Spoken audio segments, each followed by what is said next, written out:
안녕하세요. 새벽 축구 전문가 페노입니다. 오늘은 맨체스터 유나이티드와 유벤투스의 챔피언스리그 조별리그 3차전을 분석하려고 하는데요.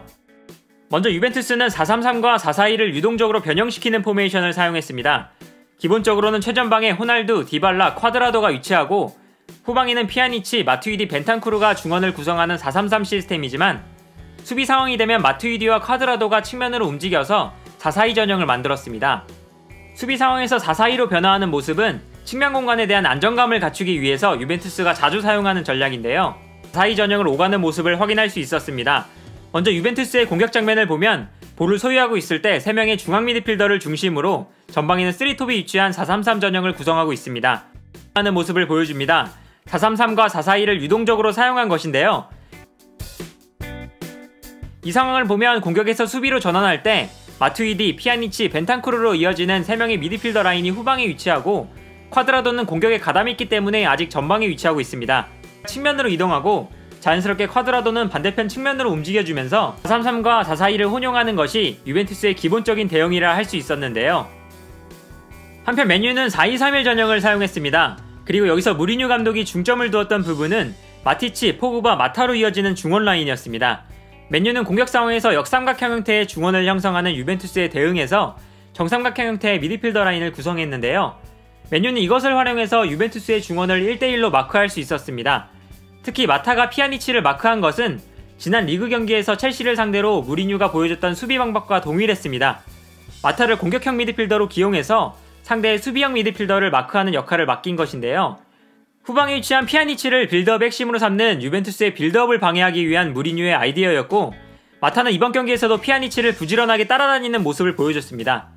역삼각형 형태로 위치하고 있는 유벤투스의 미드필더진에 대응해서 맨유의 중원은 정삼각형 형태로 위치하고 있는데요. 맨유는 이것을 활용해서 유벤투스의 중원을 1대1로 마크하고 있는 것을 확인할 수 있습니다. 하게 됩니다. 선수를 1대1로 붙여주는 것은 무리뉴의 수비 전략이라고 할 수 있는데요. 이처럼 맨유와 유벤투스의 중원이 1대1로 대치하는 상황에서 유벤투스는 맨유의 압박을 풀어내기 위해 굉장히 재미있는 움직임을 보여줍니다. 바로 최전방에 위치한 호날두, 디발라, 쿼드라도 3톱이 모두 자유롭게 움직이는 것인데요.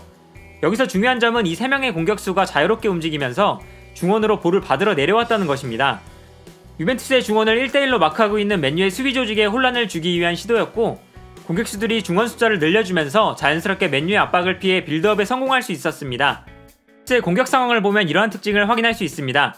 이 장면을 보면 유벤투스의 중원이 모두 압박을 당하고 있는 상황인데, 디발라가 순간적으로 후방으로 내려와서 볼을 전개해주는 중원과 맨유의 중원이 1대1로 대치되어 있는데, 이번에는 호날두가 후방으로 내려와서 공격장 전체를 자유롭게 돌아다니면서 공격 작업에 참여해줬다는 것이 유벤투스 전술에 있어서 그러나 맨유의 수비진은 유벤투스 공격수들의 자유로운 움직임에 전혀 대처하지 못하는 모습을 보여줬습니다. 호날두, 디발라, 쿼드라도 세 선수가 한 지역에 머무르지 않고 이곳저곳 움직였기 때문에 맨유 입장에서는 유벤투스 공격수들에게 모두 대인마크를 붙이지 않는 이상 공격수들의 움직임에 따라서 유기적인 압박이 이루어졌어야 하는데, 맨유 선수들이 유벤투스 공격수들의 움직임을 따라가지 못하면서 수비에 균열이 발생했습니다.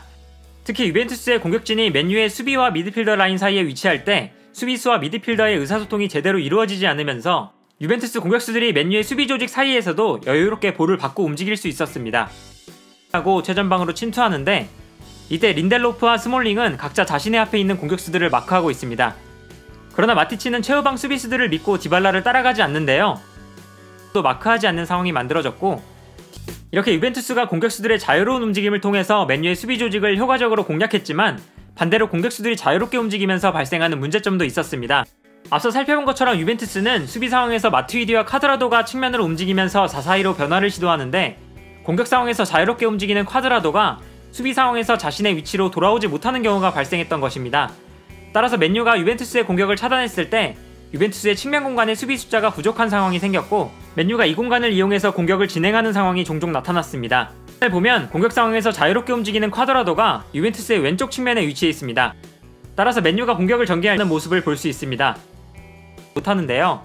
이때 쿼드라도가 있어야 그러나 여기서 맨유의 문제는, 경기를 정리하자면 맨유는 유벤투스의 빌드업을 차단하기 위해서 역삼각 형태의 유벤투스 중원에 대응한 정삼각 형태의 중원 형태를 만들고 유벤투스의 중원을 1대1로 마크하는 모습을 보여줬습니다. 그리고 유벤투스는 이러한 맨유의 수비 형태를 무너뜨리기 위해서 최전방 3톱이 자유롭게 움직이면서 공간을 만들어내는 방법을 사용했습니다. 여기서 맨유는 자유롭게 움직이는 유벤투스 공격수들의 움직임을 통제하지 못했고 유벤투스가 득점에 성공했는데요. 이렇게 유벤투스가 주도하는 흐름 속에서도 공격수들의 자유로운 움직임 때문에 유벤투스 측면에 공간이 발생한다거나 유벤투스가 후방에서 패스미스를 범하면서 맨유에게도 좋은 기회가 찾아왔지만 맨유가 득점을 만들어내지는 못하면서 유벤투스가 리드를 지켜내고 승점 3점을 가져오게 되었습니다.